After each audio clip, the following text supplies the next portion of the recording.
بسم اللہ الرحمن الرحیم إلهي أنت ربي ذو الجلال والإكرام. شیمونا نے اپنا یہ کام جاری رکھا۔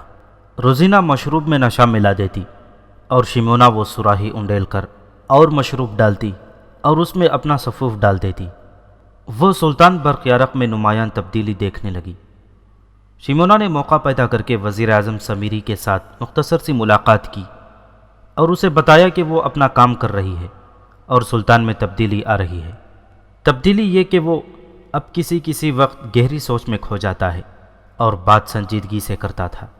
وزیر اعظم نے اسے یہ نئی بات بتائی کہ طبیب نے کہا کہ جس مشروب میں کوئی نشہ، خواہ وہ حشیش ہی ہو، ملا ہوا ہو، اس میں یہ صفوف معمول کی دگنی مقدار سے ڈال دو تو بھی نشہ اثر نہیں کرتا۔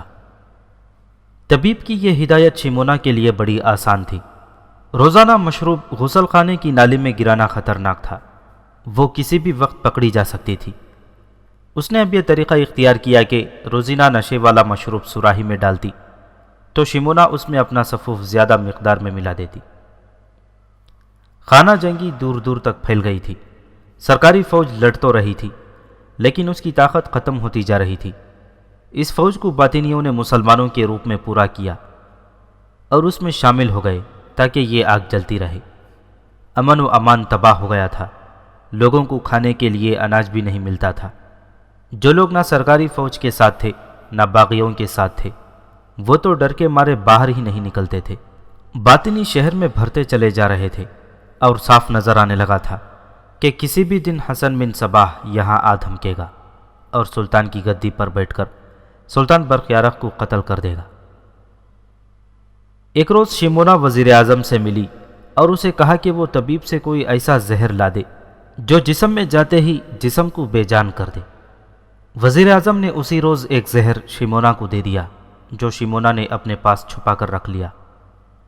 ایک روز سلطان برق یارق نے اپنے آرام والے کمرے میں ہی وزیر اعظم سمیری کو بلایا۔ وزیر اعظم فوراً پہنچا۔ کیا آپ نے خانہ جنگی کو روکنے کا کوئی طریقہ نہیں سوچا؟ سلطان برق یارق نے عجیب سی بے بسی کے لہجے میں پوچھا اور آہ بھر کر بولا، محترم سمیری، آپ میرے باپ ہیں، کوئی حل نکالیں، یہ خون میرے دماغ کو چڑھ رہا ہے۔ عبد الرحمن سمیری سلطان برق یارق کی یہ بات سن کر حیران تو ہوا ہی تھا، لیکن اسے حیرت اس کے لہجے سے ہوئی۔ وہ تو غنودگی کی حالت میں بولا کرتا تھا یا اس کے لہجے میں رعونت ہوتی تھی۔ پھر وزیر اعظم یہ دیکھ کر حیران رہ گیا کہ روزینہ کمرے میں داخل ہوئی تو سلطان برق یارق نے اسے کہا کہ تم ذرا باہر ٹھہرو۔ روزینہ نے آنکھیں پھاڑ کر سلطان برق یارق کی طرف دیکھا اور اندر آ گئی۔ وہ جب بھی دیکھتی کہ سپہ سالار حجازی یا وزیر اعظم آیا ہے تو دوڑ کر سلطان کے پاس آ بیٹھتی اور یوں باتیں کرتی تھی جیسے سلطنت کی حکمرانی اس کے ہاتھ میں ہو اور حکم اسی کا چل رہا ہو۔ باہر کی صورتحال کیا ہے؟ روزینہ نے وزیر اعظم سے پوچھا۔ روزینہ، سلطان برق یارق نے بڑی جاندار آواز میں کہا، میں موجود ہوں تو تمہیں بات کرنے کی ضرورت نہیں، میں نے تمہیں کہا تھا کہ باہر ٹھہرو۔ روزینہ آہستہ آہستہ اٹھی اور قدم گھسیٹتی ہوئی باہر نکل گئی۔ میں آپ سے کچھ کہہ رہا تھا، سلطان برق یارق نے وزیر اعظم سے کہا، کہ کوئی طریقہ سوچیں کہ خانہ جنگی رک جائے۔ میں تو سوچتا ہی رہتا ہوں، وزیر اعظم نے کہا، آپ سے بات کرتے جھجکتا ہوں۔ بات آپ کے ساتھ کرتا ہوں تو جواب محترمہ بیگم صاحبہ سے ملتا ہے۔ سلطان محترم، خون جو بہہ رہا ہے یہ میری اور آپ کی گردن پر ہوگا۔ اس کی سزا صاف نظر آ رہی ہے۔ نہ یہ سلطنت رہے گی، نہ اس کا کوئی سلطان رہے گا، نہ کوئی وزیر اعظم ہوگا۔ ہم ہوں گے لیکن غلام، زنجیروں سے بندھے ہوئے۔ ہمارے سر تن سے جدا کر دیے جائیں گے۔ اگر آپ اجازت دیں تو صلح سمجھوتا کیا جا سکتا ہے۔ آپ کسی حل پر پہنچے اور مجھے بتائیں، سلطان برق یارق نے کہا۔ شیمونا نے پہلی بار روزینہ کو خفگی یا مایوسی کی حالت میں دیکھا۔ شیمونا نے اس سے پوچھا کہ اس کی طبیعت ٹھیک ہے یا وہ کوئی گڑبڑ محسوس کر رہی ہے۔ روزینہ نے اکھڑی ہوئی سی آواز میں جواب دیا۔ اس وقت روزینہ پیالے میں کوئی مشروب ڈال رہی تھی۔ میری طبیعت تو ٹھیک ہے، روزینہ نے کہا۔ سلطان کی طبیعت ٹھیک نہیں معلوم ہوتی، ان کے لیے یہ خاص شربت تیار کر رہی ہوں۔ سلطنت کے غم نے ان کے دماغ پر بہت برا اثر کیا ہے، کبھی کبھی ان کی یہ حالت ہو جایا کرتی ہے تو میں انہیں یہ شربت پلاتی ہوں۔ وزیر اعظم اٹھ کر جائیں گے تو انہیں یہ شربت پلا کر سلا دوں گی، پھر وہ ٹھیک ہو جائیں گے۔ شمونا سمجھ گئی کہ اس شربت میں یا تو حشیش کی زیادہ مقدار ملائی گئی ہے یا کوئی تیز نشہ ملایا گیا ہے۔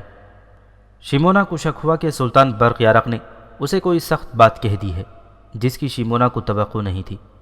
شمونا سلطان برق یارق کو اتنا زیادہ سفوف پلا چکی تھی کہ اب تک سلطان کو صحیح ذہنی حالت میں آ جانا چاہیے تھا۔ روزینہ نے شربت وہی پڑا رہنے دیا اور وہاں سے نکل گئی۔ وہ شاید یہ دیکھنے گئی تھی کہ وزیر اعظم چلا گیا ہے یا نہیں۔ شمونا نے طبیب کا دیا ہوا زہر اپنے کپڑوں میں چھپا رکھا تھا۔ اس نے بڑی تیزی سے وہ پڑیا نکالی اور شربت میں ڈال کر ملا دی۔ اس کے بعد فوراً روزینہ آ گئی اور کہنے لگی کہ وزیر اعظم نے لمبی ہی باتیں شروع کر دی ہیں، بہتر ہے کہ یہ شربت انہیں ابھی پلا دوں۔ روزینہ نے پیالہ اٹھایا اور سلطان برق یارق کے کمرے کی طرف چلی گئی۔ شمونا اس کے پیچھے پیچھے گئی۔ روزینہ سلطان کے کمرے میں داخل ہوئی۔ شمونا دروازے کے ساتھ باہر کھڑی رہی۔ اسے روزینہ کی آواز سنائی دی، سلطان محترم، یہ شربت پی لیں، آپ بہت تھکے ہوئے ہیں۔ یہ کہہ کر روزینہ کمرے سے نکلنے لگی۔ شمونا آگے ہو گئی۔ اس نے دیکھا کہ سلطان برق یارق نے پیالہ اپنے ہاتھ میں لے رکھا ہے اور وہ وزیر اعظم کے ساتھ بات کر رہا تھا۔ بات ختم کرتے ہی اس نے یہ شربت پی لینا تھا جس میں شمونا نے بڑا ہی تیز زہر ملا دیا تھا۔ سلطان برق یارق پیالہ اپنے منہ کی طرف لے جانے لگا تو شمونا تیر کی طرح دروازے سے اس تک پہنچی اور بڑی گھبراہٹ سے کہا، مت پینا یہ شربت سلطان۔ اس نے لپک کر وہ پیالہ سلطان کے ہاتھ سے لے کر تپائی پر رکھا۔ روزینہ کمرے سے نکل چکی تھی۔ شمونا کی اس حرکت سے واپس آ گئی۔ یہ کیا بدتمیزی ہے شمونا، روزینہ نے غصیلی آواز میں کہا، سلطان کے ہاتھ سے پیالہ کیوں چھین لیا ہے؟ سلطان محترم، شمونا نے روزینہ کو نظر انداز کرتے ہوئے کہا، ابھی کسی کو بلا کر کہیں کہ ایک بلی یا کتا یا کوئی اور جانور یہاں لے آئے اور پھر یہ شربت اسے پلا کر دیکھیں۔ اس میں آپ کی بیگم نے زہر ملایا ہوا ہے۔ اگر میں جھوٹی ثابت ہوئی تو اپنا سر پیش کر دوں گی۔ روزینہ نے تو واہی تباہی بکنی شروع کر دی اور سلطان برق یارق حیرت سے کبھی روزینہ کو اور کبھی شمونا کو دیکھتا تھا۔ وزیر اعظم سمیری کو معلوم تھا کہ شمونا نے اس سے زہر منگوایا تھا۔ وہ دانشمند آدمی تھا۔ وہ سمجھ گیا کہ شمونا نے کوئی چال چلی ہے۔ سلطان کے حکم کے بغیر وزیر اعظم باہر گیا اور ایک خادم سے کہا کہ ایک بلی یا کتا فوراً پکڑ کر لائے۔ روزینہ وہیں کھڑی رہی اور شمونا کو دھمکیاں دیتی رہی۔ وہ تو سچی تھی کیونکہ اس نے شربت میں زہر نہیں ملایا تھا۔ اسے صرف یہ ڈر تھا کہ اس شربت میں اس نے ذرا تیز نشہ ملایا تھا۔ بلی یا کتے کو پلانے کی صورت میں یہ ہونا تھا کہ اس جانور نے تھوڑی دیر بعد گر کر سو جانا تھا۔ سلطان کا حکم تھا، اس لیے ایک کتا فوراً حاضر کیا گیا۔ سلطان نے کتا لانے والے سے کہا کہ اس پیالے میں جو شربت ہے یہ کتے کے منہ میں انڈیل دو۔ خادم نے کتے کا منہ کھولا اور شمونا نے آدھا پیالہ شربت کتے کے حلق سے نیچے اتار دیا۔ سلطان نے کہا کہ اس کتے کو چھوڑ دو۔ کتے کو چھوڑ دیا گیا۔ کتا کمرے سے باہر کو چل پڑا، دہلیز سے بھی آگے چلا گیا، لیکن اس سے آگے اس کے قدم لڑکھڑائے اور وہ رک گیا۔ اس کے منہ سے عجیب سی آوازیں نکلیں اور وہ گر پڑا۔ ذرا سی دیر اس کی ٹانگیں کانپیں اور پھر ٹانگیں ساخت ہو گئیں۔ کتا مر گیا تھا۔ سلطان برق یارق فوراً اٹھا اور اس نے قہر بھری نظروں سے روزینہ کو دیکھا۔ اس نے اس کمرے میں داخل ہوتے ہی روز مرہ کی طرح کمر بند سے لمبا خنجر نکال کر قریب ہی تپائی پر رکھ دیا تھا۔ سلطان نے کچھ بھی نہ کہا، لپک کر خنجر اٹھایا، اس کی نیام کھینچ کر پرے پھینکی اور روزینہ کی طرف بڑھا۔ روزینہ اس سے 2 ہی قدم پرے کھڑی حیرت کا مجسمہ بنی ہوئی تھی۔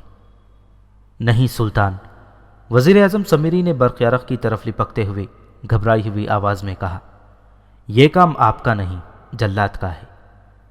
وزیر اعظم کا آخری لفظ اس کی زبان پر ہی تھا کہ سلطان برق یارق کا خنجر روزینہ کے پیٹ میں اتر چکا تھا۔ اس نے خنجر کھینچا اور کہا، لوگ سچ کہتے تھے کہ یہ باطنی ہے اور اس ابلیس حسن بن صباح کی بھیجی ہوئی ہے۔ سلطان نے روزینہ کے گرنے سے پہلے ایک بار پھر خنجر روزینہ کی پسلیوں میں اتار دیا۔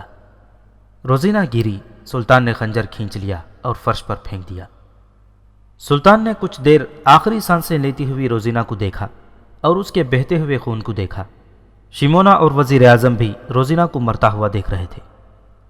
محترم سمیری، سلطان برقیارق نے غم سے بوجھل آواز میں کہا، اسے یہاں سے اٹھوا دیں۔ لاش اٹھانے والوں سے کہہ دیں کہ اسے کفن نہیں پہنایا جائے گا، نہ ہی اس کا جنازہ پڑھا جائے گا۔ کتے کو بھی اٹھوا دیں اور کہیں ویرانے میں گڑھا کھود کر کتے کو بھی اس کے ساتھ دفن کر دیں۔ سلطان کا سر ڈولنے لگا جیسے وہ چکرا کر گر پڑے گا۔ وزیر اعظم نے لپک کر اسے اپنے بازوؤں میں لے لیا۔ مجھے میری ماں کے پاس لے چلو، سلطان برقیارق نے کہا۔ آپ چل سکیں گے؟ وزیر اعظم سمیری نے پوچھا۔ ہاں، چل کر جاؤں گا۔ وہ وزیر اعظم کے ساتھ کمرے سے نکل گیا۔ ماں جس کمرے میں نظر بند تھی وہ قریب ہی تھا۔ برقیارق اپنے سہارے چلتا وہاں پہنچا۔ وزیر اعظم ساتھ تھا اور شیمونا پیچھے کھڑی دیکھ رہی تھی۔ برقیارق وزیر اعظم کے ساتھ ماں کے کمرے میں داخل ہوا۔ ماں غم کی تصویر بنی بیٹھی تھی۔ برقیارق کو دیکھ کر اس کے چہرے پر غصے کی سرخی آ گئی۔ برقیارق اس کو دیکھ کر تیزی سے آگے بڑھا اور ماں کے قدموں میں گر پڑا، پھر سر اس کی گود میں رکھ دیا۔ مجھے بخش دو ماں، سلطان برقیارق نے روتے ہوئے کہا۔ آپ کا بھٹکا ہوا بیٹا آپ کی آغوش میں واپس آ گیا ہے۔ سلطان نے روزینہ کو قتل کر دیا ہے، وزیر اعظم نے کہا، اور اب سلطان اپنی خواہش کا اظہار کر کے آپ کے قدموں میں آ گرے ہیں۔ ماں نے برقیارق کو اٹھا کر اپنے بازوؤں میں لے لیا اور اس کا منہ چومنے لگی۔ باہر خون بہہ رہا تھا، بھائی بھائی کا گلا کاٹ رہا تھا اور باطنی جلتی پر تیل ڈال رہے تھے۔ جس وقت ماں برقیارق کو اپنے قدموں سے اٹھا کر اور بازوؤں میں لے کر اس کا منہ چوم رہی تھی، اس وقت 4-5 شاہی ملازم روزینہ کی لاش اٹھا رہے تھے۔ وہ سب حیران تھے کہ یہ ہوا کیا ہے اور یہ کیسے ہوا۔ وہ جانتے تھے کہ سلطنت سلجوقیہ کا سلطان برقیارق ہی ہے، لیکن حکم روزینہ کا چلتا تھا اور اس سلطنت پر تو وہ ملکہ تھی۔ شیمونا شاہی خاندان کی فرد نہیں تھی، وہ تو ایک کنیز تھی، ایک خادمہ۔ ملازم اس سے پوچھ سکتے تھے کہ اسے کس نے قتل کیا ہے۔ یہ قتل ہو گئی ہے، شیمونا نے بڑے شگفتہ لہجے میں جواب دیا۔ اسے سلطان نے اپنے ہاتھوں قتل کیا ہے۔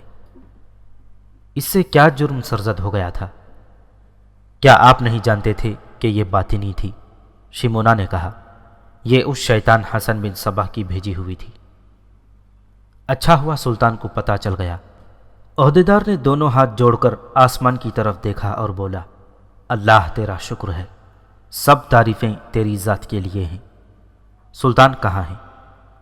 اپنی والدہ محترمہ کے پاس، شیمونا نے کہا۔ اللہ نے اس سلطنت پر بڑا ہی کرم کیا ہے، اب آپس کا خون خرابہ بند ہو جائے گا۔ میرے 2 بھائی تھے، عہدیدار نے کہا۔ وہ فوج میں عہدیدار تھے، دونوں اس خانہ جنگی میں مارے گئے ہیں۔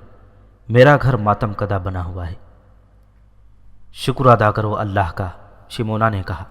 اللہ تبارک و تعالی نے سلطنت کو بچا لیا ہے۔ یہ باتیں تو ہوتی ہی رہیں گی، مجھے آپ کے بھائیوں کا بہت افسوس ہے۔ یہ سب اسی کے ہاتھوں کرایا گیا ہے جس کی لاش آپ دیکھ رہے ہیں۔ سلطان حکم دے گئے ہیں کہ اس کی لاش اور مرا ہوا یہ کتا بوری میں ڈال کر کسی جگہ گڑھا کھود کر دبا دو۔ انہوں نے کہا کہ اسے قبرستان میں دفن نہیں کرنا، نہ اسے کفن پہنانا ہے، نہ اس کا جنازہ پڑھنا ہے، اور یہ احتیاط بھی کرنا ہے کہ کسی کو پتہ نہ چل سکے کہ سلطان نے اپنی بیگم کو قتل کر دیا ہے۔ لاش اٹھوائیں اور فرش اچھی طرح صاف کرا دیں۔ ایک بوری لائی گئی جس میں روزینہ کی لاش اور مرے ہوئے کتے کو ڈال دیا گیا، اور بوری کا منہ بند کر کے ملازم اٹھا لے گئے۔ دوسرے ملازم فرش دھونے لگے۔ شیمونا نکل کر برآمدے میں کھڑی ہو گئی۔ روزینہ کی لاش باہر والے دروازے سے بھی نکل گئی تھی۔ شیمونا گہری سوچ میں کھو گئی۔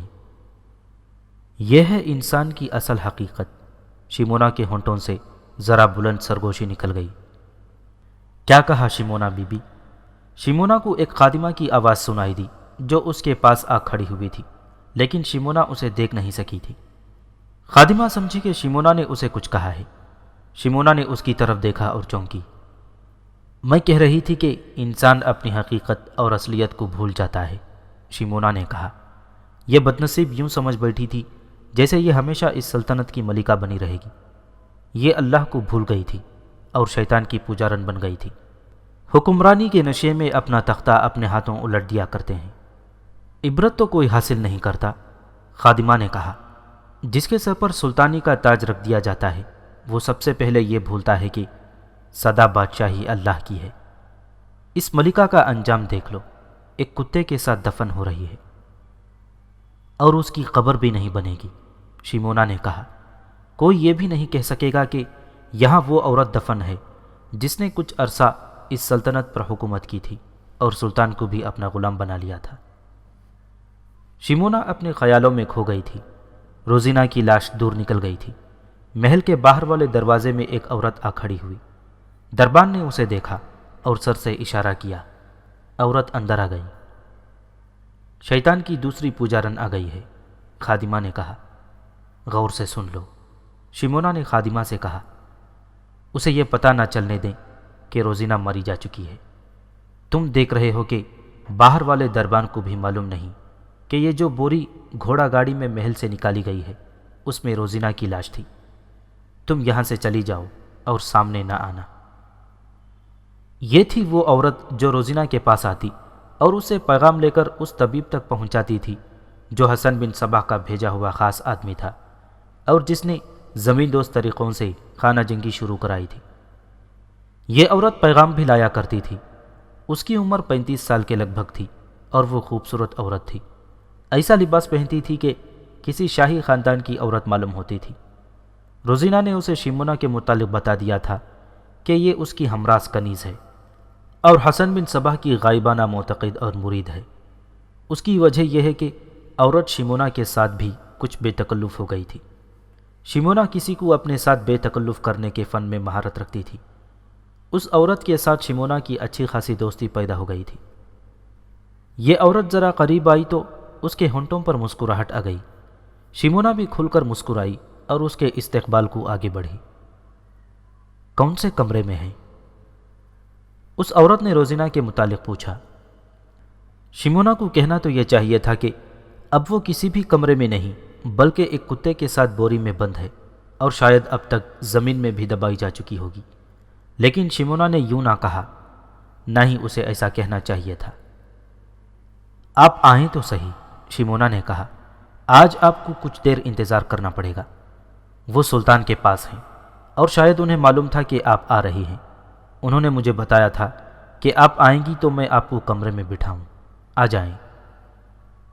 شیمونا اسے اس کمرے میں لے گئی جہاں وہ روزینہ کے ساتھ کانا پھوسی کیا کرتی تھی۔ اسے احترام سے بٹھایا اور کہا کہ میں آپ کے لیے کچھ لاتی ہوں۔ روزینہ اس عورت کی بہت خاطر تواضع کیا کرتی تھی۔ شیمونا بھی یہی اشارہ دے کر کمرے سے نکل گئی کہ وہ اس کی خاطر تواضع کرے گی۔ تھوڑی ہی دیر بعد شیمونا جب اس کے کمرے میں واپس آئی تو اس کے ساتھ محل کے 2 محافظ تھے۔ ایک کے ہاتھ میں بڑی لمبی رسی تھی۔ اس کے ہاتھ پیٹھ پیچھے باندھ دو اور اس کے پاؤں بھی باندھ دو، شیمونا نے اس کی طرف اشارہ کر کے کہا۔ محافظ آگے بڑھے تو وہ عورت حیرت زدگی کے عالم میں شیمونا کی طرف دیکھنے لگی۔ دونوں محافظوں نے اسے گرا کر اس کے ہاتھ پیٹھ پیچھے باندھ دیے اور پھر اسی رسی کے ساتھ پاؤں بھی باندھ دیے۔ اس دوران وہ چیختی اور چلاتی رہی اور شیمونا سے پوچھتی رہی کہ یہ اس کے ساتھ کیا سلوک ہو رہا ہے۔ اسے فرش پر پھینک دو، شیمونا نے محافظوں سے کہا، اور دروازہ باہر سے بند کر دو۔ شیمونا محافظوں کے ساتھ باہر نکل آئی اور دروازہ باہر سے بند کر دیا۔ شیمونا وہیں کھڑی کچھ سوچنے لگی۔ تم دونوں یہیں ٹھہرو، شیمونا نے محافظوں سے کہا، میں سلطان کو اطلاع دینے جا رہی ہوں۔ سلطان برقیارق اپنی ماں کے سامنے بیٹھا تھا۔ ماں کے چہرے پر ایک مدت بعد رونق آئی تھی۔ برقیارق کی آنکھیں پرنم تھیں۔ وزیر اعظم عبد الرحمن سمیری اس کی ماں کو سنا چکا تھا کہ روزینہ کو برقیارق نے کیوں اور کس طرح قتل کیا ہے۔ ماں نے جب یہ سنا کہ روزینہ اس کے بڑے بیٹے کو زہر پلا رہی تھی تو ماں تڑپ اٹھی اور اس نے دونوں ہاتھ پھیلا کر آسمان کی طرف کیے اور اللہ کا شکر ادا کیا کہ اس کا بیٹا بچ گیا۔ دربان کمرے میں داخل ہوا۔ سب نے اس کی طرف دیکھا۔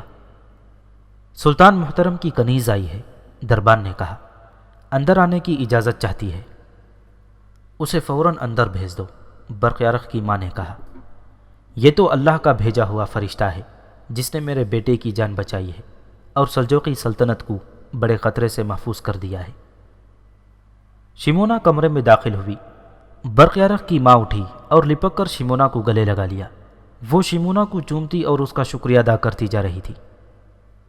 میں نے اپنا فرض ادا کیا ہے، شمونا نے کہا۔ میں اسی مقصد کے تحت روزینہ کی کنیز بنی تھی۔ یہ باتیں بعد میں بھی کریں گے۔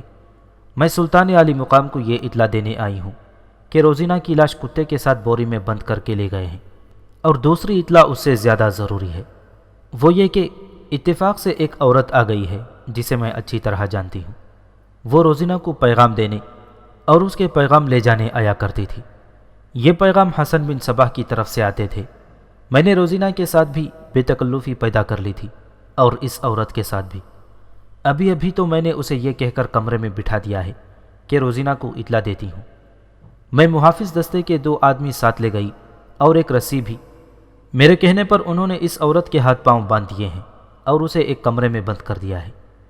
یہ ہے وہ عورت جس سے آپ کو بڑے ہی قیمتی اور چونکا دینے والے راز ملیں گے۔ تب آپ کو پتہ چلے گا کہ اس سلطنت پر کتنا بڑا خطرہ منڈلا رہا تھا، اور مجھے امید ہے کہ آپ نے بروقت کارروائی کی تو یہ خطرہ ٹل جائے گا، اور آپ کو پتہ چلے گا کہ اس شہر میں کتنے زیادہ باطنی اکٹھے ہو گئے ہیں۔ سلطان برق یارق کو ابھی معلوم نہیں تھا کہ شمونا کون ہے اور اس نے اس مقصد کو اپنا فرض کیوں بنایا تھا۔ وہ تو اسے ایک کنیز سمجھتا تھا جو کسی مجبوری کے تحت نوکری کی تلاش میں آئی تھی۔ اصل حقیقت تو عبد الرحمن سمیری جانتا تھا۔ تم یہ ساری باتیں کس طرح جانتی ہو؟ سلطان برق یارق نے شمونا سے پوچھا۔ اس سوال کا جواب میں بعد میں دوں گی، شمونا نے جواب دیا۔ ہو سکتا ہے اس کا جواب سلطان کو کوئی اور دے۔ تم وہیں چلو، برق یارق نے شمونا سے کہا۔ اس عورت کو کمرے میں بند رہنے دو۔ سلطان برق یارق اپنے وزیر اعظم سمیری سے کہہ چکا تھا کہ خانہ جنگی فوراً بند کر دی جائے، لیکن مشکل یہ تھی کہ کچھ پتہ نہیں تھا کہ لڑائی کہاں کہاں ہو رہی ہے۔ سرکاری فوج تک تو حکم پہنچایا جا سکتا تھا، لیکن باقی فوج تک حکم پہنچانا نامحال ہو رہا تھا، کیونکہ یہ معلوم ہی نہیں تھا کہ اس کے سالار وغیرہ کہاں ہیں۔ سالار اوریزی روپوش تھا، اور اس باغی فوج کی کمان برق یارق کے چھوٹے بھائی محمد کے ہاتھ میں تھی، اور سلطان تک یہ اطلاع بھی پہنچ گئی تھی کہ رے سے امیر شہر ابو مسلم رازی نے بھی اپنی فوج بلکہ ایک بہت بڑا لشکر تیار کر کے محمد اور سالار اوریزی کی مدد کے لیے بھیجا ہے۔ اب یہ پتہ چلانا تھا کہ محمد اور سالار اوریزی کہاں ہیں۔ وزیر اعظم عبد الرحمن سمیری نے 3-4 قاصد بلوائے۔ ایک کو تو سرکاری فوج کے سپہ سالار ابو جعفر حجازی کے پاس اس پیغام کے ساتھ بھیجا گیا کہ اپنی فوج کو اکٹھا کر کے شہر میں لے آئے اور جنگ بند کر دے۔ باقی قاصدوں کو یہ کام دیا کہ وہ کسی طرح یہ معلوم کریں کہ سالار اوریزی اور محمد کہاں ہیں، اور انہیں یہ پیغام دیں کہ سلطان برق یارق نے اپنی والدہ محترمہ کے حکم سے جنگ بند کرنے کا اعلان کر دیا ہے، اور وہ دونوں ہمارے پاس پہنچ جائیں۔ خانہ جنگی بند کرانا کوئی آسان کام نہیں تھا، کیونکہ خانہ جنگی کی صورت یہ نہیں تھی کہ دونوں طرفوں کی فوجیں ایک میدان میں لڑ رہی ہوں۔ لڑائی کی صورت یہ پیدا ہو گئی تھی کہ سرکاری اور باطنی فوجیں چھوٹے بڑے دستوں میں بٹ گئی تھیں، اور یہ جنگ شہر سے نکل کر مضافات میں اور اسے بھی دور جنگلوں میں پھیل گئی تھی۔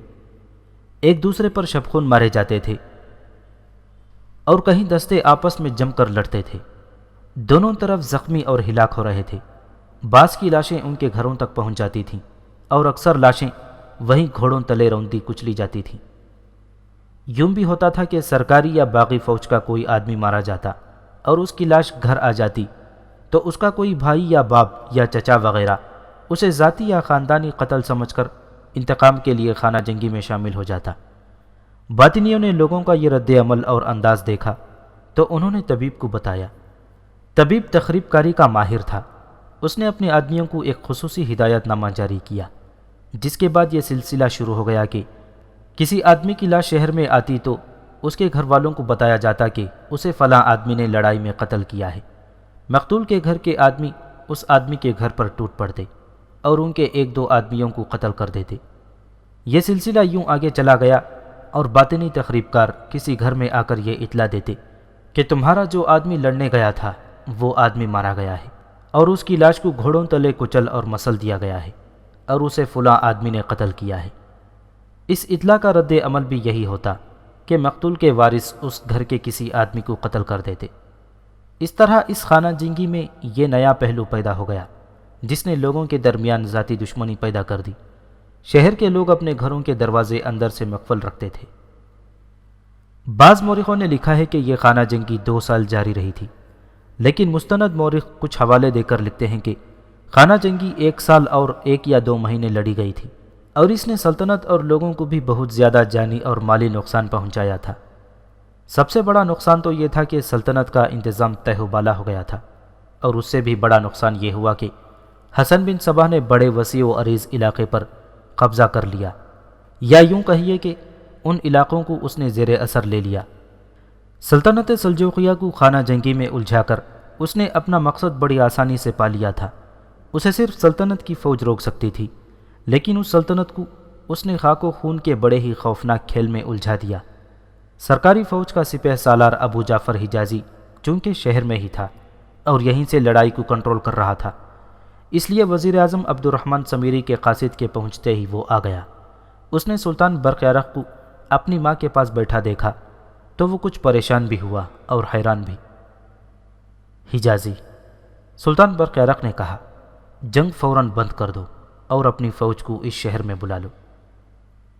سلطان عالی مقام، حجازی نے کہا، سلطان کے حکم کی تعمیل فوراً ہوگی، لیکن دستے کچھ ایسے بکھر گئے ہیں کہ انہیں لڑائی سے ہٹانا اور شہر میں لانا بڑا ہی دشوار اور وقت طلب کام ہے۔ کوشش کرو کہ یہ کام 1 لمحہ بھی ضائع کیے بغیر شروع ہو جائے۔ سلطان برق یارق نے کہا، اور یہ بھی سن لو کہ ہم نے سالار اوریزی کو معاف کر دیا ہے، کسی اور کو بھی گرفتار یا ہلاک یا زخمی نہیں کرنا، تلواریں نیام میں ڈال لو۔ سپہ سالار حجازی فوراً روانہ ہو گیا۔ سلطان محترم، وزیر اعظم سمیری نے کہا، خانہ جنگی کو روکنے اور دونوں اطراف فوجوں کو الگ الگ کر کے شہر میں لانے کے لیے کچھ دن تو چاہیے۔ کیا یہ بہتر نہیں ہوگا کہ ہم اس عورت سے کچھ پوچھ گچھ کر لیں جسے کنیز نے پکڑا ہے؟ راز کی باتیں تو اس سے معلوم ہوں گی، لیکن میں آپ کو یہ بھی بتا دیتا ہوں کہ حسن بن صباح کی تربیت یافتہ عورتیں یا آدمی اپنی جانیں دے دیتے ہیں، راز نہیں دیا کرتے۔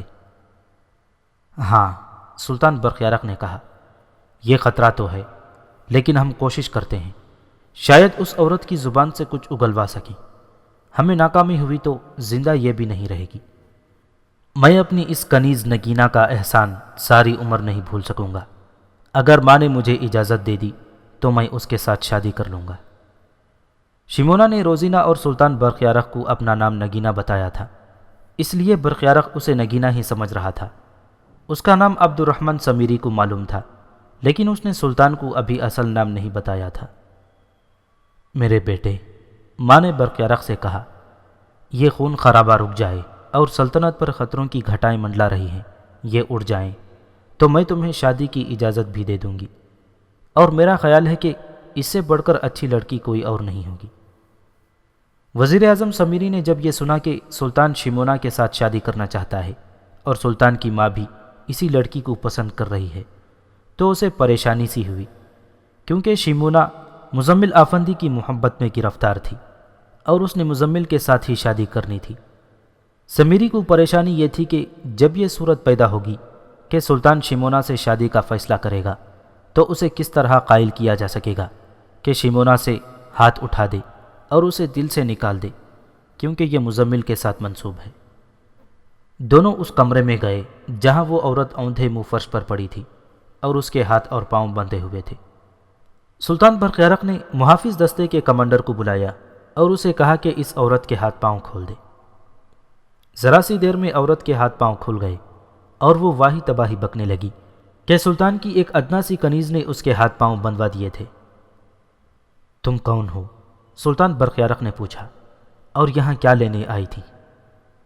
میں سلطان عالی مقام کی بیگم کی سہیلی ہوں، عورت نے جواب دیا۔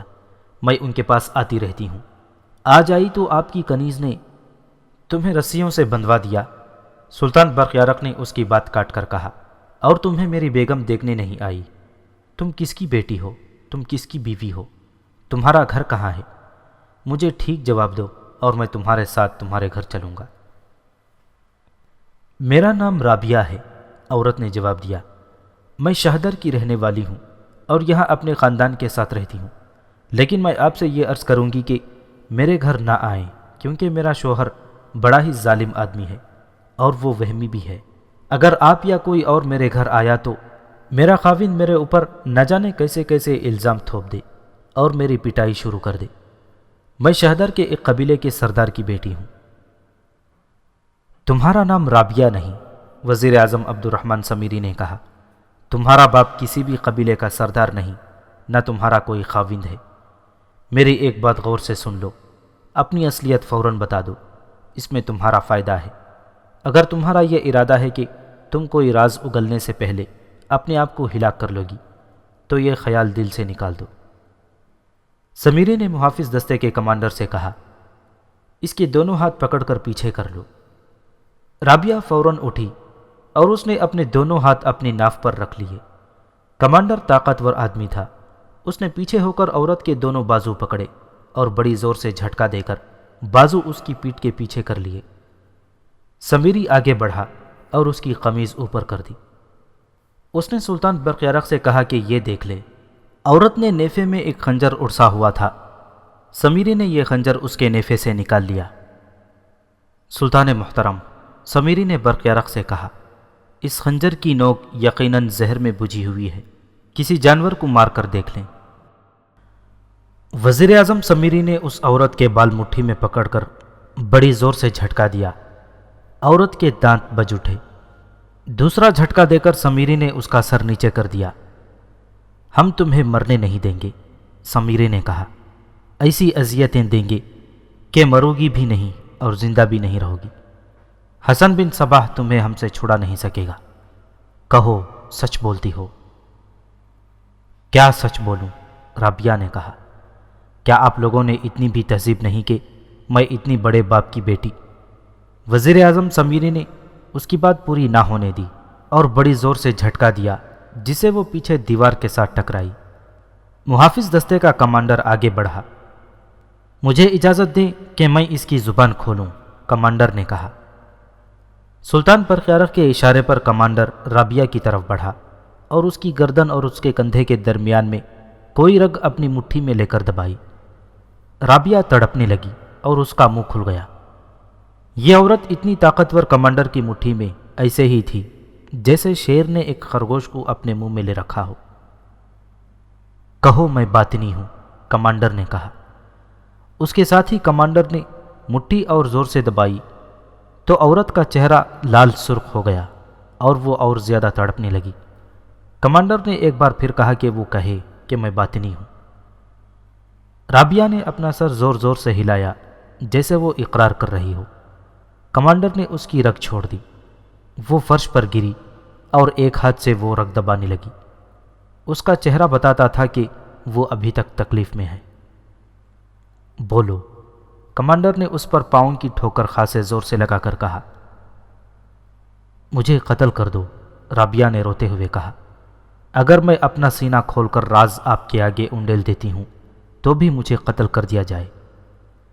وہ یوں قتل نہیں کریں گے کہ میری گردن کاٹ دیں گے، بلکہ بڑی ہی اذیت ناک موت ماریں گے۔ میرے تمام کپڑے اتار کر میرے جسم پر شہد مل دیں گے، پھر میرے ہاتھ پاؤں باندھ کر باہر جنگل میں پھینک دیں گے۔ آپ سوچ سکتے ہیں کہ کیڑے مکوڑے اور مکھیاں کس طرح مجھے کھائیں گی۔ بچھو اور دوسرے زہریلے کیڑے بھی میری کھال کو کاٹتے رہیں گے۔ میں نے اس طرح ایک عورت کو مرتے دیکھا ہے۔ وہ پورے 10 دن تڑپتی رہی تھی اور حشرات الارض آہستہ آہستہ اس کی کھال کو کھاتے رہے تھے۔ میں اس موت سے ڈرتی ہوں۔ مت ڈرو، سلطان برق یارق نے کہا۔ میں تمہیں ساری عمر یہیں اسی محل میں رکھوں گا۔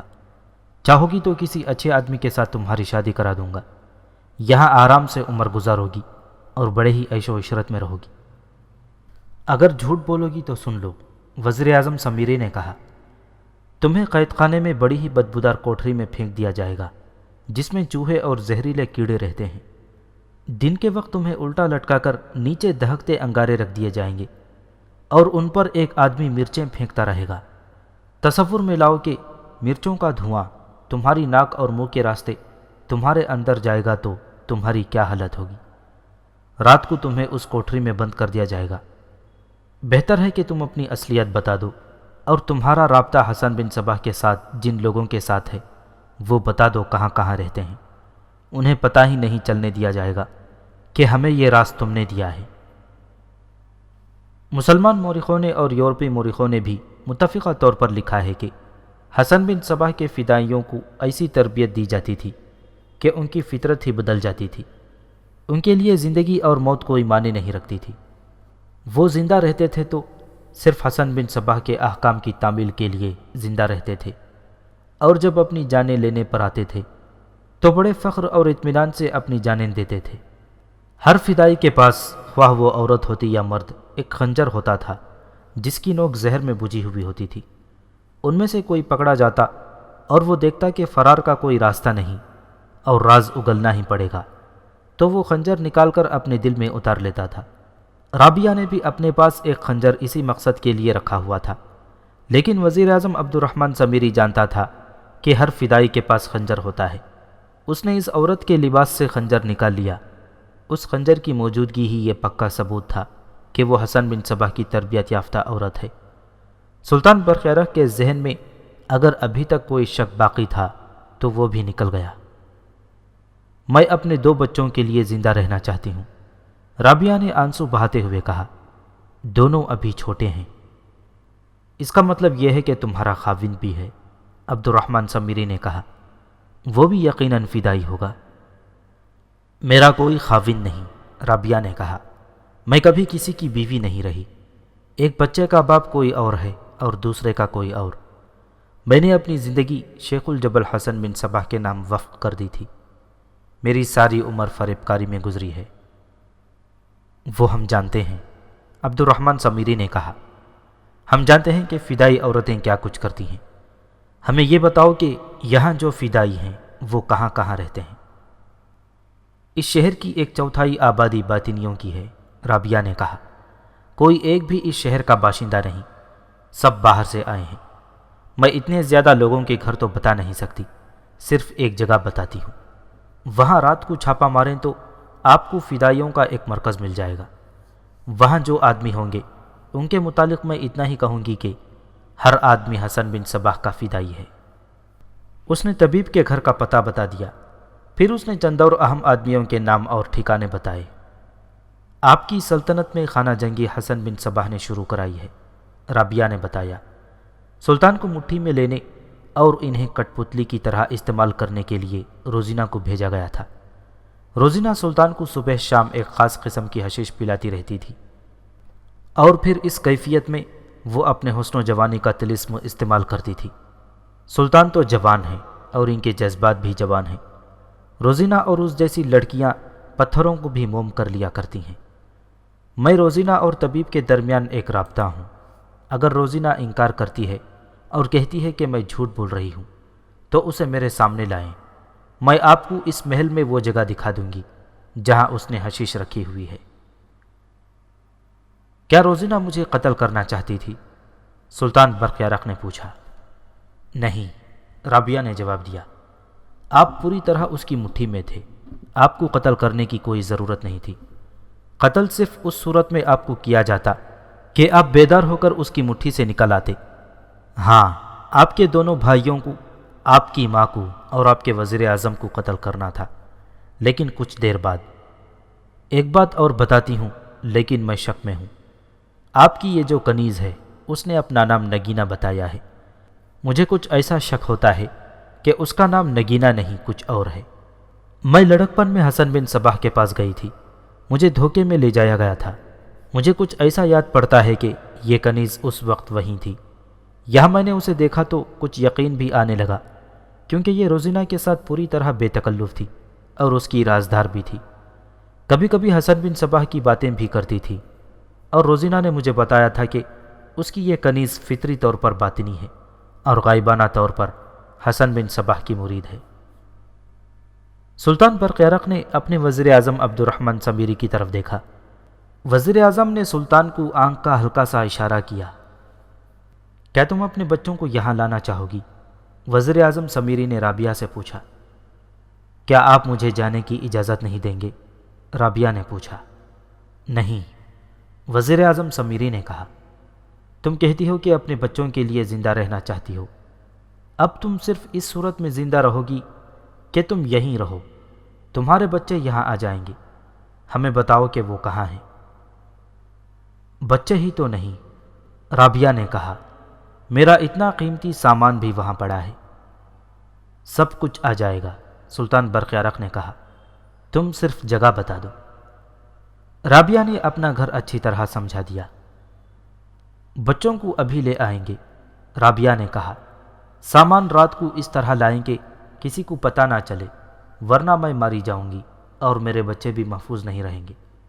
لیکن ایک بات تو میں نے سوچی ہی نہیں تھی، وہ اب دماغ میں آئی ہے۔ اگر روزینہ یہاں ہے تو میں یہاں کس طرح رہ سکتی ہوں؟ وہ تو کسی وقت بھی مجھے قتل کروا دے گی یا دھوکے میں زہر پلا دے گی۔ اگر اس نے مجھے قتل نہ کیا تو میرے بچوں کو مروا ڈالے گی یا اغوا کرا دے گی۔